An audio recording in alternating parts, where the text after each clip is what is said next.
I was disappointed to see the massive spending bill, which increases the budget deficit, doesn't decrease it, and undermines the work that the DOGE team is doing. Oh no, anything but that. It's Thursday, May 29th. I'm Jane Coaston, and this is What a Day, the show wondering what being trapped on a Delta flight from Minneapolis, Minnesota to Madison, Wisconsin must have been like for two pigeons. Being a bird trapped on an airplane must be profoundly confusing, is what I'm saying.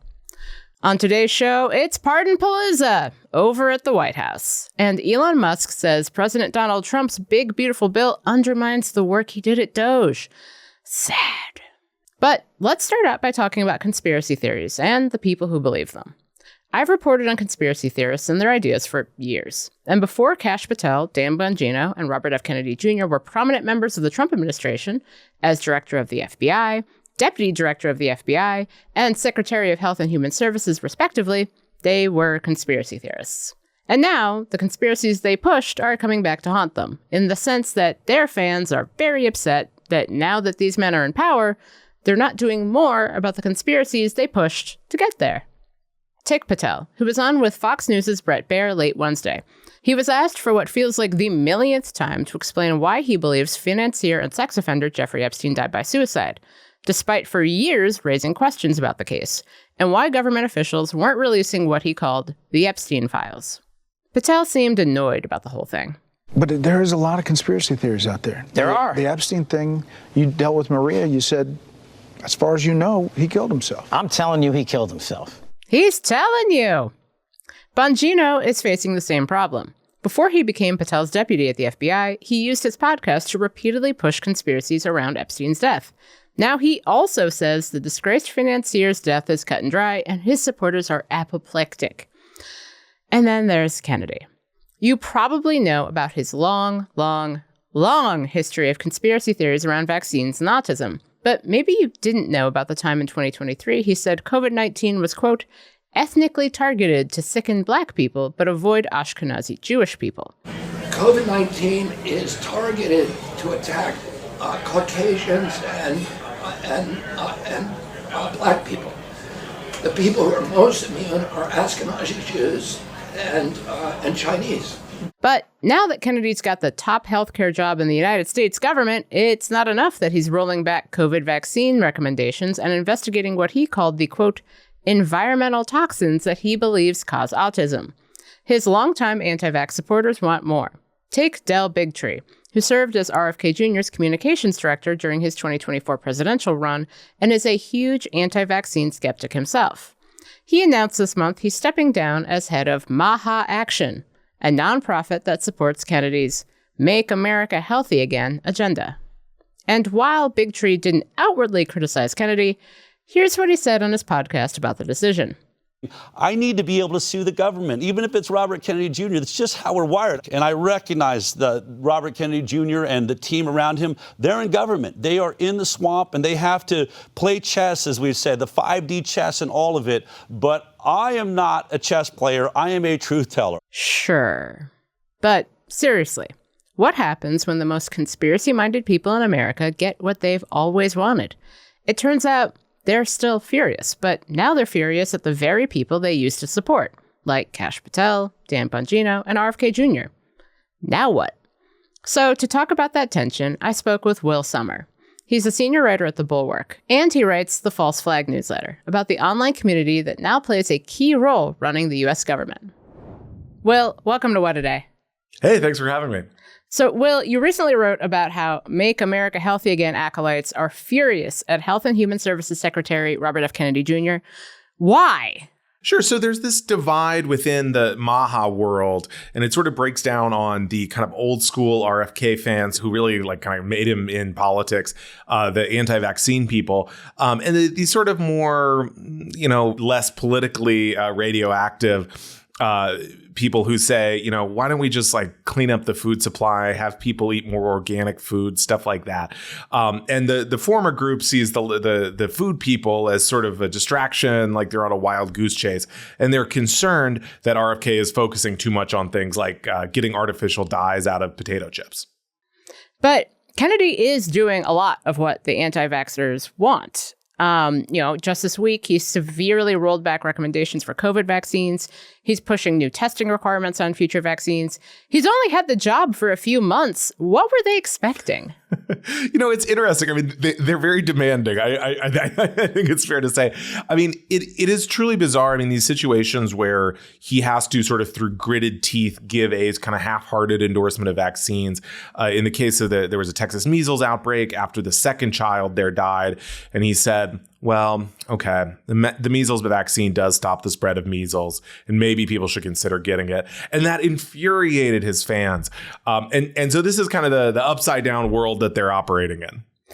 Something I keep thinking about is how RFK Jr., FBI Director Kash Patel, FBI Deputy Director Dan Bongino, all of these people were not just the favored voices of right-leaning conspiracy theorists, right, left-leaning if you're RFK Jr., they were conspiracy theorists themselves. So how are we seeing the expectations of their fan bases, and maybe to some extent their own expectations of what they thought they'd be able to achieve working inside the government, butt up against the reality of working in government?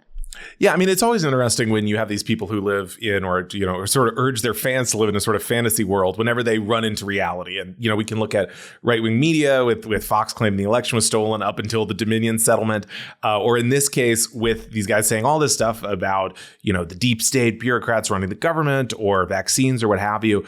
And then when they get in government and actually have some amount of responsibility, they have to say, well, maybe I shouldn't promote a measles pandemic, or maybe I can't really go arrest every Democrat on the street despite claiming that previously they were in a cabal. So it's this interesting bind. And I think from my perspective, that's when things really get intriguing because they have to kind of square the circle there on their beliefs.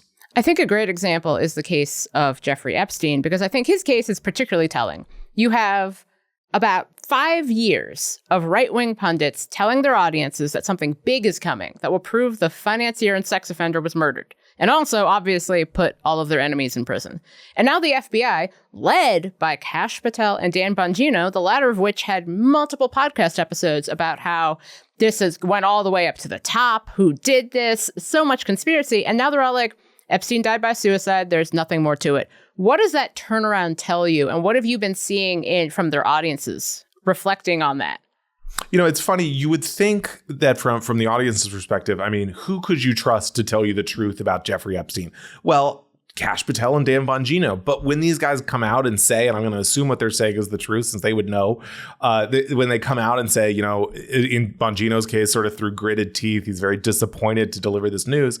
The audience is furious. They... For weeks now, everything he tweets, people are saying, why are you covering up for Jeffrey Epstein? And I should say Bongino tweets a lot because he's constantly trying to mollify this audience. And so just earlier this week, he had to come out and say, okay, but he won't even quite say it's about Epstein, but it's clearly what he's referring to. He has to say, regarding the interview I did last week, I'm going to come out with some more documents that kind of get at what we're discussing. But you see this with conspiracy theories more broadly. Why can't even these messengers, who for years their audience trusted on this, why are their claims not enough? I think the audience for right-wing media is just really used to getting what they want in terms of what people tell them. We see this in the Fox Dominion case where after they're kind of living this fantasy land, and then when reality hits and Fox has to say, Trump lost Arizona, the audience becomes furious. And at Fox, they know they can't tell these people the truth without losing business. Or in this case, in the case of the FBI, they realize that they're going to lose popularity, that they're going to be targeted, they're going to be, flagged as Republicans in name only if they, don't go along with these conspiracy theories. But unlike RFK Jr., Bongino and Patel don't seem to be throwing their conspiracy-minded bases as much red meat as you might think. Like, I think that when Patel got, through confirmation, there definitely was a sense to me that I was like, okay, he's going to start going after people. But in a way, it's been very he just wants to watch hockey. He hasn't even been offering the equivalent of beef tallow. It's interesting. I think on one hand, they seem to really enjoy running the FBI. I mean, Kash Patel is doing a lot of, he goes to the tactical village with the vest on and the gun. On the other hand, I think they are trying to pursue sort of conservative culture war things that are going to be easier to achieve. After the backlash over their comments debunking the Epstein conspiracy theory, that Bongino came out and said, well, actually, though, we are going to put more resources on finding out for who took cocaine into the Biden White House and who was the secret January 6th pipe bomber, which with the implication that, that was some kind of false flag operation. So, I mean, they're kind of trying to throw some red meat to the conspiracy theorists in ways that maybe are a little more achievable. So something that's interesting to me is that this White House is torn between the conspiracy theories and their supporters, and I don't know, more objective reality. And I think a lot of people made the comment that watching Dan Bongino try to talk about Jeffrey Epstein was like, the dog caught the car. So how do you see these tensions being exacerbated going forward? We're only 4 months into this administration, and you already have all of the conspiracy theorists who thought that this was their time. They finally achieved all of their goals. And they're furious. It's interesting. I mean, they are, in many cases, they're getting a lot of things they wanted, but I think their demands were so extreme. The idea that, Hillary Clinton would be imprisoned or things like that. And that is probably not going to happen. So I think that there's going to be new conspiracy theories. I mean, I look back to 2017 when the Trump administration was bogged down with the Mueller probe and, the wall wasn't getting built. And what did they come up with? They came up with QAnon. And that was really when it kicked off, and it sort of presented a world that explained why the Trump base wasn't getting what they wanted. And so I wonder if we'll see that kind of like a new sort of conspiracy theory to explain things. So for a lot of people listening, the people who deeply oppose all of this, they might just want to dismiss all of these right-wing conspiracy theories and just be like, that's it. But as divorced from reality as it often is, why do you think it's so important to pay attention to this stuff right now? Yeah, I mean, look, these are the people who are influencing the government. I mean, I agree. This stuff is often totally crazy. But at the same time, Laura Loomer, one of these activists, I mean, she purged the National Security Council. I mean, these people have a lot of influence, and they're able to do things like get people pardoned, to sink legislation, change government policy. And often it is kind of on the basis of what's really nonsense, but it happens anyway. And so I think that's why we have to be aware of what these people are talking about among themselves. Will, thank you so much for joining me. Thanks for having me. Hey, subscribe to our channel. It takes just a second. It's a great way to support us and help people find our content, like this podcast that you're watching. Thank you. What Today is brought to you by Gab. The youth mental health crisis is all over the news, and we know that social media is playing a part in driving it. Teens spend an average of 9 hours a day on screens outside of school. That's basically a full-time job just scrolling. Here's the good news. A company called Gab has solved the problem by doing something no one else is doing. Their approach is Tech in Steps. Tech in Steps works by providing a kid-safe phone and watch for every age and stage. Basically, the right device at the right time. So, what does this look like? First off, Gab devices have no social media or internet apps. For younger kids, they have a watch with GPS tracking and safe zones. For tweens, a starter phone with more features like monitored messaging and video calling. And finally, for teenagers, an advanced phone with features like parent-managed apps and a premium camera. Bottom line, you don't have to give your kid a device that was made for an adult. Get them Gab, which keeps them socially connected safely. Protecting your kids has never been easier. For the best deals, sign up to Gab today. No contract required at gab.com/wad. That's Gab, GABB.com/wad. GABB.com/wad. Terms and conditions apply. Headline. Will you pardon the people who are accused of conspiring to kidnap Michigan Governor Gretchen Whitmer? I'm going to look at it. I will take a look at it. It's been brought to my attention. President Trump said Wednesday he watched that trial and that it looked to him, quote, like somewhat of a railroad job. But taking a look at pardoning men convicted in a plot to kidnap the governor of Michigan is just part of Trump's recent pardon palooza. According to the Justice Department, Trump pardoned a former Virginia sheriff, Scott Howard Jenkins, on Tuesday. Jenkins was convicted last year on federal fraud and bribery charges for selling deputy badges to rich businessmen. He never served a day in jail. Also on Tuesday, Trump pardoned James Callahan, a labor union leader who pleaded guilty to failing to report gifts from an advertising firm. And on Wednesday, a White House official said Trump pardoned former Republican Representative Michael Grimm of New York. He had pleaded guilty to tax fraud. Trump swiped the pardon pen for Todd and Julie Chrisley, who are best known for starring on USA Network's Chrisley Knows Best. The couple was convicted of fraud and tax evasion. Are we sensing a pattern here? Cha-ching, cha-ching? Anything? They were sentenced in 2022. Their daughter, Savannah, spoke to reporters on Wednesday outside of the Florida detention center where her father had been held. This process has been absolutely insane, and I'm just so grateful that I'm going to leave here with my dad. Savannah, a Trump supporter, had lobbied for her parents' release. And then there's the man who pleaded guilty to tax crimes and was pardoned in April. According to the New York Times, Paul Walzak was pardoned less than a month after his mom attended a fundraiser at Mar-a-Lago. The Times reports it was a $1 million per person fundraising dinner. If Sheriff Jenkins was a cash for badges scheme, perhaps we're witnessing a pay-to-pardon scheme. White House Deputy Chief of Staff Stephen Miller has reportedly demanded that immigration officials arrest 3,000 people per day amid the Trump administration's immigration crackdown.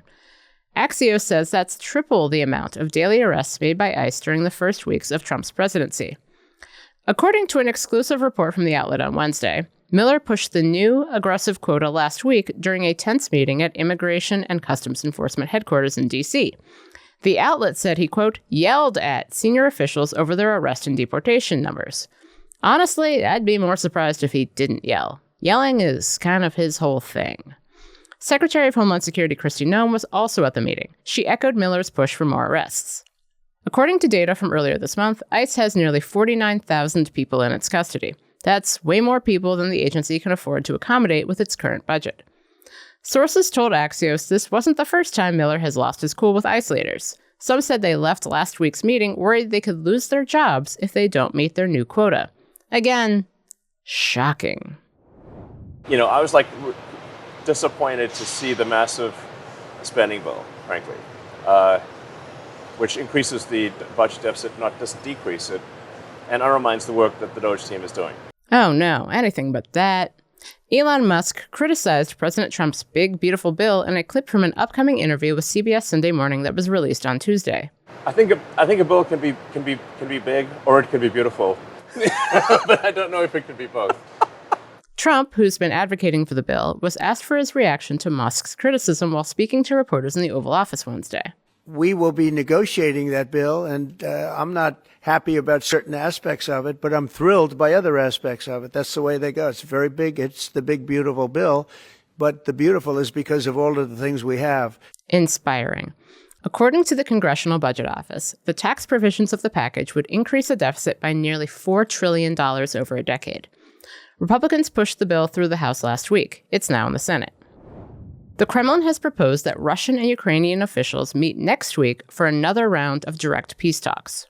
Russia's foreign minister, Sergei Lavrov, put out a statement Wednesday, suggesting that the two sides hold more talks in Istanbul. Delegations from Russia and Ukraine met there earlier this month. The two sides failed to reach a ceasefire agreement, but they agreed to prepare memorandums of their conditions for a peace deal. According to an exclusive report from Reuters, the Kremlin's wish list includes a promise that Western leaders will stop expanding NATO further east and lift some of their sanctions on Russia.